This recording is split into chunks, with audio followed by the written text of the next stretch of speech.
guys, welcome back to my channel. If you're new, hi, I'm Aishwarya.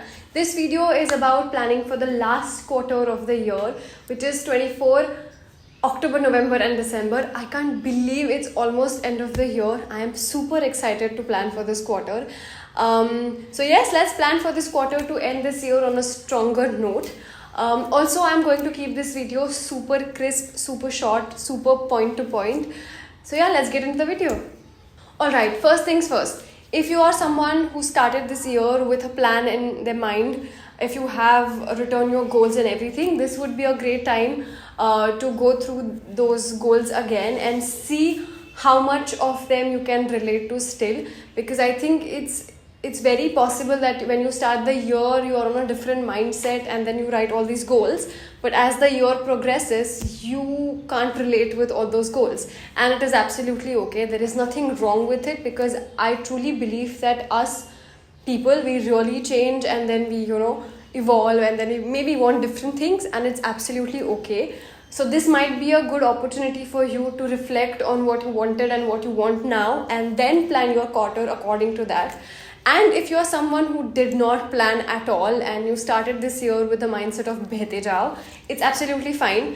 But now if you are at a point where you think that you want to maybe plan for this quarter, this would be a nice opportunity for you to sit down and think about things that you want to do. Maybe get more things done before you end the year and end the year on a solid note. So yeah, let's get started. So the first thing that I do is I make goals, obviously, and these are the categories that I use. This is the template that I use. You can maybe take a screenshot of this and use this as a reference. So these are 6 categories, which is mind, body, soul, career, personal development and finance. I will explain all the categories in a bit, but I think it's really important that you, while planning for your quarter, you think about everything, like your whole life, and then plan and make goals, because it's important to strike a balance. It cannot just be about your career and it cannot just be about your relationships and other things. It has to be a good balance of both. So not both, good balance of everything in life, and that's why I use this template. So the first category is mind. In this you make goals and write things that you're going to do specifically for your mind. Second is body. Obviously you're going to make goals and write things that you're going to do specifically for your body. इसमें कुछ भी हो सकता है, from I'm going to work out to I'm going to take care of my body, my hair, my skin. This can be about your sleeping schedule. It can be anything basically which has an impact on your body. Number 3 is soul. Anything that you're going to do to make your soul happy. It can be your favorite food. It can be about meditation, journaling. It can be about spending time with your favorite people, spending time with your family, anything really. Number 3 is personal development. So anything that you think will develop you as a person. For me, I think it's going to be maybe trying to learn a new language or doing more art session or something of that sort. Number 6 is career.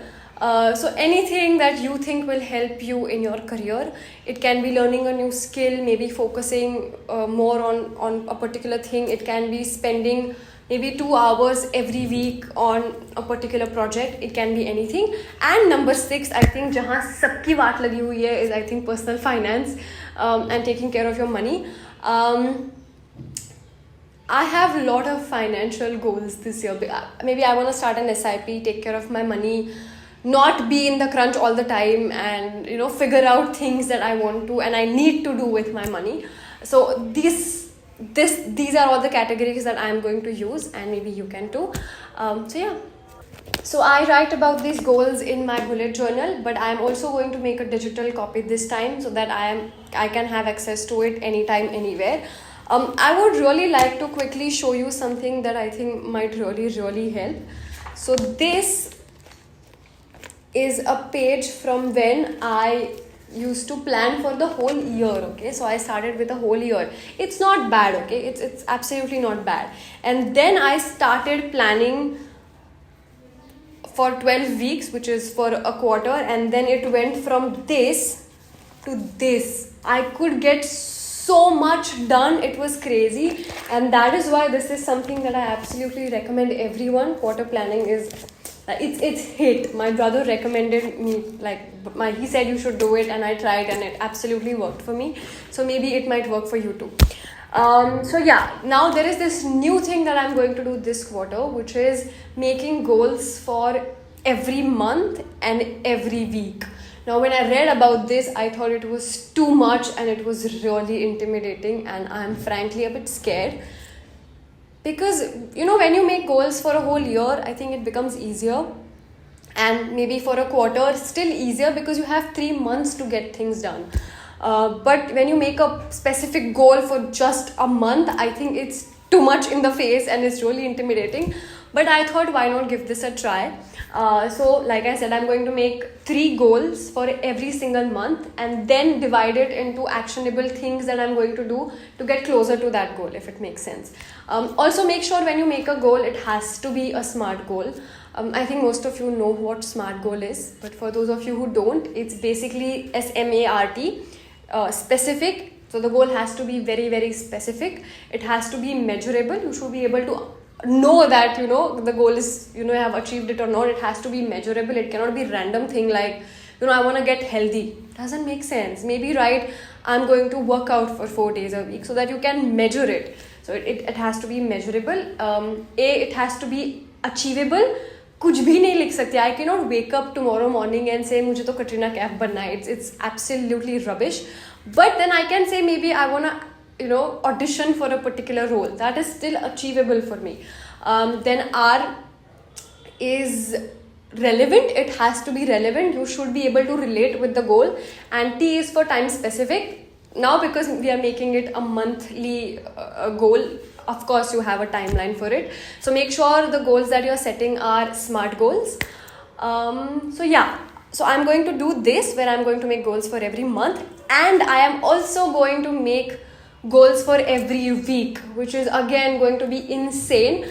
So what I have done is I have these post-it notes that I have put on one of my walls, and each post-it note indicates 1 week, and then I'm going to write my goals and see if that works out for me. I really don't know if it works out. I'm doing this for the first time and I'm really very honestly looking forward to it. I'm also a bit scared. I'm also going to have a digital copy of that so that it is accessible anywhere and everywhere. So yeah, this is for my quarterly planning this year. Now pro tip. So when you are sitting down to make your quarterly goals, it's absolutely important that you are in the right mindset. Do not start planning with a bad mood. Make sure that you are happy, make sure you believe in yourself and you feel confident while doing it, because then otherwise it becomes too much and overwhelming. Believe me, I know that. So a good mindset is really important before you start planning. Also, there are a few other things that you can do. For example, you can sit and reflect on the previous quarter and understand what worked for you and what did not, so that it might help you planning for the next quarter. You can also do other things, like maybe you can do the whole different section for budget that you're going to have for this quarter. You can maybe do a separate section for a new project that you want to start. It can be anything. The planning has to be your personal thing and it has to come from your heart. I will try to put few templates here, so you can maybe take a screenshot of that and use that as a reference. But मुझे लगता है जितना वो personal होगा उतना वो ज़्यादा अच्छा होगा. Of course you can use the template as a reference, but be true, be honest with yourself, and I think it's going to be a super fun activity. So that's it for this video. Thank you so much for watching it till the end. I hope you liked it. If you did, don't forget to click on the like button and subscribe to my channel, and I will see you really soon. Till then, have a great quarter. Let's end this year on a great note, and yes, have a great quarter. Bye.